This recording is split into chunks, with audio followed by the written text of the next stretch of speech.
अस्सल कोकणी घावण्याची चव आता आपल्या घाटकोपरमध्ये। नमस्कार मंडळी, स्वागत आहे तुमचं आपल्या मिनी ब्लॉगमध्ये।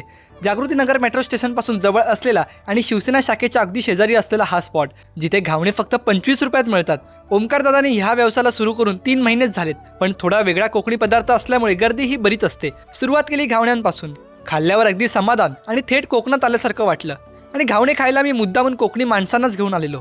खूप सुंदर टेस्ट आहे, जसं गावी आपण खातो सेम गावची आणि इथली मुंबईची टेस्ट खूप सुंदर होती। इथे कांदेपोहे सुद्धा मिळतात, तेही फक्त 25 रुपयात। गरमागरम आणि अगदी घरगुती चव असल्यामुळे खूपच छान लागले। नाश्ता कोणताही असो, सोबत चहा लागतोच म्हणून चहा घेतला। सकाळी नोकरीला जाण्याची रहदारी जास्त असते, त्यामुळे गर्दी ही तेवढीच। नोकरीला जाणारे कांदेपोहे हे डब्यात भरून देतात आणि रविवार म्हटलं की घरी असणारे लोक घावणे पार्सल सुद्धा नेतात। मी गेलो तेव्हा दादांनी लाल परी थांबून नाश्ता केला। दादाचा हा व्यवसाय सकाळी 7:45 ते 10 वाजेपर्यंत असतो। तुम्हाला सुद्धा अस्सल कोकणी घावण्यांची चव एकदा चाकायची असेल तर नक्की या, पत्ता डिस्क्रिप्शन मध्ये आहेच। तर मंडळी, कसा वाटला व्हिडिओ कमेंटमध्ये नक्की सांगा। भेटूया एका नवीन व्हिडिओसह, तोपर्यंत धन्यवाद।